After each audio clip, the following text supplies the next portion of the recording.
just as with clothing, getting sort of swept up in the creative trends that are out there, like crochet and sewing and all of the other sort of traditional things that have made a resurgence. By getting caught up in those, a lot of the times you're actually kind of falling into the systems you're trying to get out of. Yes, crafts and creativity are meant to be fun, and again, this whole experiment is me spending a year trying to just re-engage in creative kind of projects and thoughts and feelings and actions. But it's really made me think about how we go about doing that. Again, much like with fashion, being intentional with how you engage in creative acts is also really important. So first I thought we would do a little creative craft roulette. I've done this once before and I really had a great time. I made some 70s natural jewelry. I'll put a card for that up here. Absolutely loved it. So I wanted to do it again. So I am going, instead of using my craft cards, we're going with the Reader's Digest Crafts and Hobbies. A step-by-step guide to creative skills. Used to belong to an Ellie Daniels. Thank you, Ellie. What year is this? I think 79. Okay, so this is from 1979. So I'm just gonna flip to a random page. Oh, it just really smells like smoke. I'm gonna flip to a random page, whatever it is, unless it requires, you know, a huge outlay of money for some strange piece of equipment I'm never gonna use. We're just gonna find a way to make that craft happen. All right, we are wood sculpting. There's this giant sculpture of a Buddha, I think. I mean, that's gonna be a big outlay. We'll see. My plan is to go to the thrift store tomorrow. Like, not the craft reuse thrift store. That is a thing that I want to do, and that is coming up. But the just kind of everyday run-of-the-mill thrift store. So let's try. Because I don't think they're gonna have woodworking tools, is my point. Bonsai, indoor gardening. I mean, this could be a thing. I do live close to multiple Japanese gardening shops, and we're just really lucky in San Francisco to have those. But I am a black thumb, and I don't want to kill something so beautiful and precious as a bonsai. Okay, this is not turning out as well as I thought or hoped. Okay, pottery.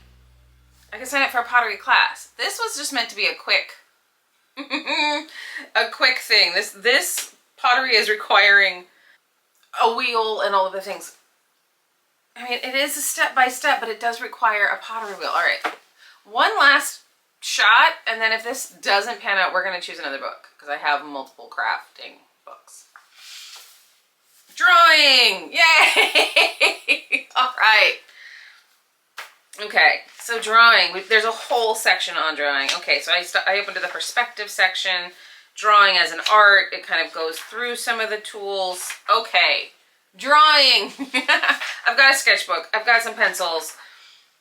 I could probably use some better pencils, but we're not gonna worry about that. Okay, and there's kind of a large, this goes on for a little bit, and it talks about dyeing, markers, and all of that sort of thing. Okay, yay, because for something so seemingly obvious as when I started this experiment saying I want to be more creative, I want to engage in creativity again, I haven't sat down. I've thought about, like, oh, drawing would be great. It's something I used to do as a child. I just haven't done it. I don't really know why. I've sort of sat down and played with some kind of cute little figures from a book that I did have when I was a kid, but I haven't sat down and really taken a drawing lesson. I haven't really spent a lot of time. I'm excited to start drawing again. Again, this is something that I did used to do when I was young. So it should be fun.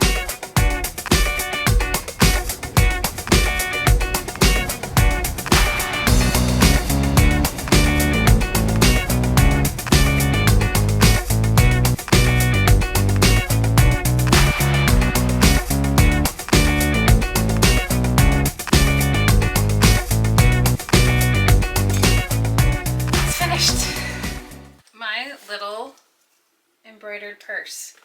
I love it. It came out so much better than I expected. I'm so happy with it. I am really enjoying doing these vintage crafts, creativity kits. Not that it's the most creative in terms of me coming up with something, you know, from my imagination to do, but they're really just letting me enjoy the act of creativity, and I'm really loving it. So I cannot wait to wear my little purse. Look at that. So stinking cute.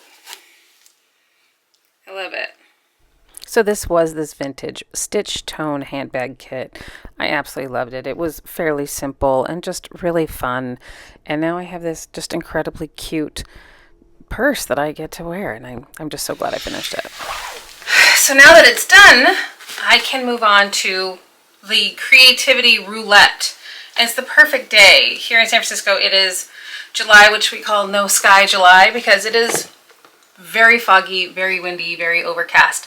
It's the perfect day to sit inside with a cup of coffee and to relearn how to draw, how to sketch, which is, after several attempts, what we found in the book. So I had thought about going to the thrift store today to maybe find an object to, you know, use as something for my still life. But I realized I really do have just so many things, so many tchotchkes sitting around the house, that was totally unnecessary. But I did realize that I actually didn't have just like old school drawing supplies. I didn't have an eraser, I didn't have charcoal, I didn't have sort of a soft grade lead pencil. I didn't have any of that. I have colored pencils and lots of markers and all that sort of thing, but I didn't have just old school basic drawing 101 materials. So I did pop into a local independently owned sort of art supply store and grabbed a little set today.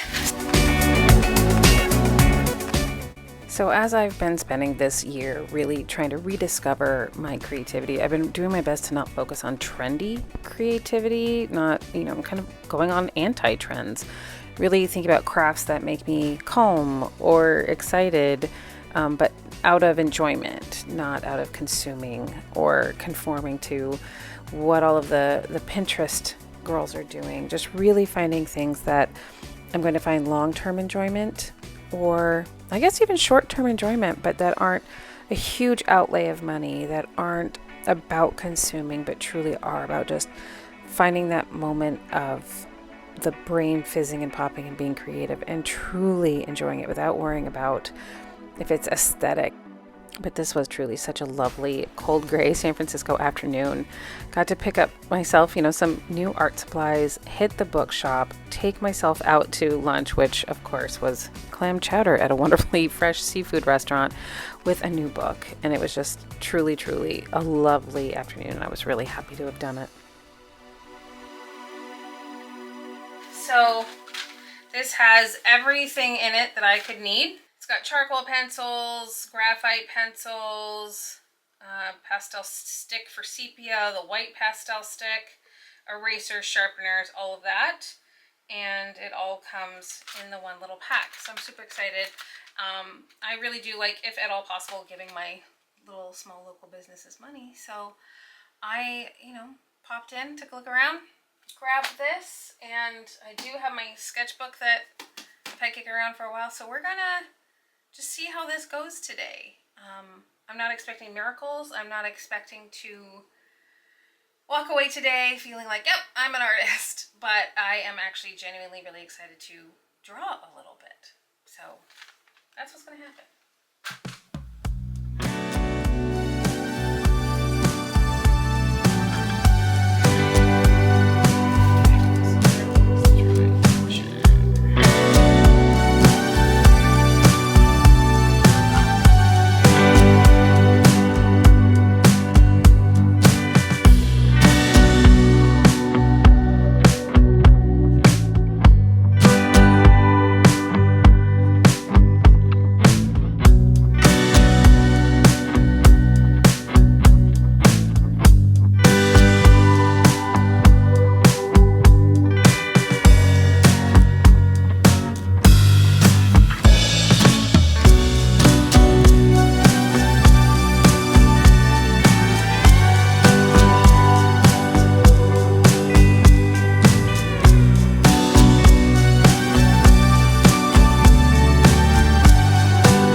wonky?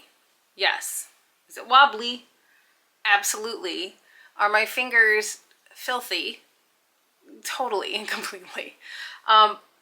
It's very not good. But what is really good about this exercise is I realize that I really, really enjoy this. This is something I used to do almost daily when I was young. At one point I even thought that I might go into art as a career. And I don't know how or why or when I sort of let it go, but I did. But doing this simple little exercise reminded me of how much I truly love drawing, how much joy it brings me, the fact that I find it very meditative. And in that, those types of states are difficult for my brain to get into, so this is fantastic. Again, I don't know why I let it go when I was young, but I did. And something so simple as drawing this one wobbly vase has just reminded me that I really like this and I really want to get back into this. And I know now that I want to make the time to do it. So that's phenomenal. I'm absolutely going to have to find a course, probably on Skillshare or something. This book actually doesn't walk you through step by step on anything other than like tells you what angle to sharpen your pencils at, but doesn't tell you what to do with them. And it reeks of cigarette smoke. So I'm going to have to find another place to learn. Maybe I'll even take an in-person class. I don't know. Point being, I love this. I'm so glad that I did this. I'm so glad that my hands are absolutely filthy and that I've probably ruined my manicure. Great. This was such a simple, fast thing. I'm so happy right now. So I'm just really so glad that I did this. Yeah, it sounds so cheesy, but it's making me just incredibly calm and happy. And I'm really, really glad that it's terrible. And I'm perfectly happy with it being terrible. I hope you're taking the time to find creative outlets that bring you joy, that bring you moments of peace. All we can hope for these days is those moments of peace to ourselves, right? So I hope you're finding that for yourself.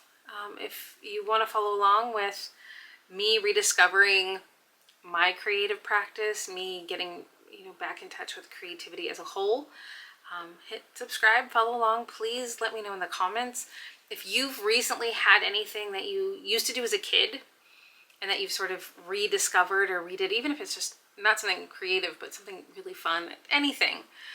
I'd love to hear it in the comments. So please let me know if there's something about you that you've rediscovered. Let me know. Until next time, stay creative, stay calm, and find a moment of peace. I'll see you soon.